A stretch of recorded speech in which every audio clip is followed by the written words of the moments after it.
Grow what you eat. I'm Naima Latif with today's 10-minute tip for how to grow your own food. If you have a tree, you probably had leaves and you probably thought you were supposed to rake up the leaves. But unfortunately, we have been learning something that's incorrect. If you have leaves, the leaves are there to replenish the nutrients in the soil. Once they decompose, the leaves actually help the soil underneath become healthier. So if you have a tree, you're going to have leaves that sink into the ground over time. They're going to be covered with winter snow, and they're going to be covered with spring rain, and they're going to decompose. So if you have a tree, it's going to do its job by producing leaves. Once the leaves have been blown off the tree and the tree is bare and the leaves are on the ground, what city dwellers have learned how to do is to rake the leaves, believing that that's what you're supposed to do, believing that leaves on the ground is a sign of an unkempt lawn.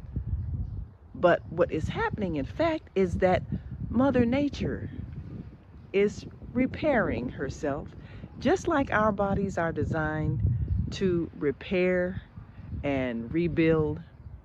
So is the earth. The leaves provide a natural way for the earth to reclaim its nutrients, its vitamins, and all of those things that help the soil to be able to grow what we need.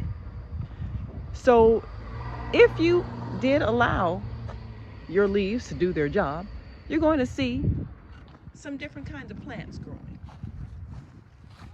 And you're going to see the plants growing that your earth needs for its vitality. Now, these are some very beautiful purple plants. Yes, they are. And you didn't plant them if they're growing wild. They just happen to spring up. Unfortunately, because we don't know what things are for, we kill things. And when we kill things, we kill the capacity for the earth to repair itself, which is what it's doing every year when we leave down the leaves that our wonderful trees are shaking loose. And not only do leaves help the earth, leaves help the squirrels that build their homes in the trees, because this is what they use to build their homes. They use the leaves, the dead grass, the branches. They weave it all together in a nice, safe nest for their young, for their children. Squirrels are a very vital part of our ecosystem as well, because they help to spread the trees by burying the nuts and the seeds. That's what they do. They bury them for later. And then the ones they don't gather, those sprout up into new trees. So it's all one system, everyone working together. We just need to be a little more knowledgeable about all of the plants that are growing if we just left them alone.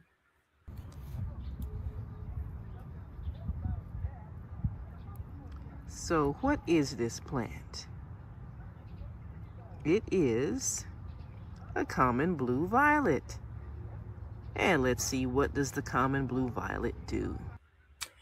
Well, the common blue violet is non-toxic to humans and pets. It indicates soil metal content. Ooh, that's an important one. And it's a symbol of modesty used in mourning rituals. Now, ants aid the seed dispersal due to their carrying the seeds. And we're going to take a look at more of what the common blue violet plant actually does, because we could really benefit if we knew what it does. So here we have it. The common blue violet, Viola sororia, includes their flowers and heart-shaped leaves.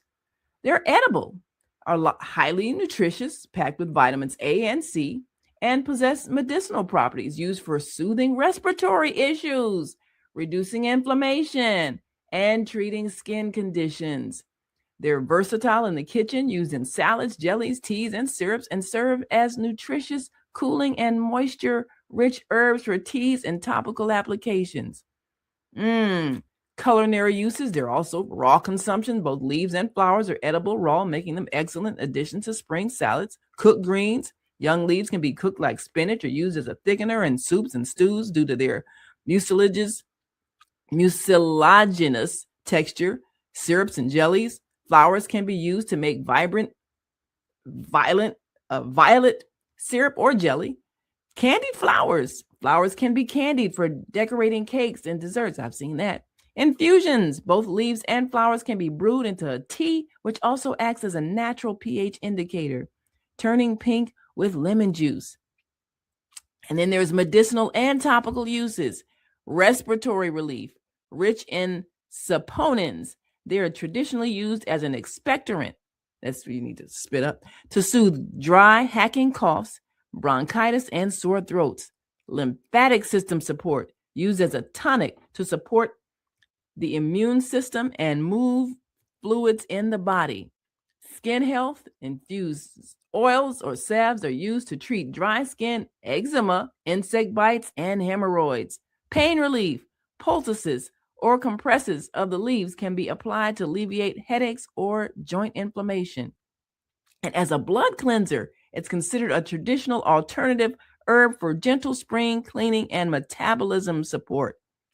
And other uses, it's also a good ground cover. They serve as an excellent ground cover for shady areas and are hardy in many landscapes. And for wildlife support, violets provide food for butterflies, bees, and rabbits. All of these are important members of our ecosystem. So we need to think about everything that's growing in the ground. It has a purpose. Don't just kill things. And remember to respect the leaves and their purpose. It's more than you think. If we just let nature do its job, we could benefit so much more. Every flower, every leaf has a meaning. It's teaching us something. If you see those violets growing in your soil where you're thinking of planting food, you may want to consider raised beds. Your soil might be contaminated with metals. Every plant has a purpose. Every plant is teaching us something. If we would just take the time to listen and learn, we can be a valuable part of this ecosystem, and we can contribute to the health and well-being of Mother Earth. I'm Naima Latif. Grow what you eat.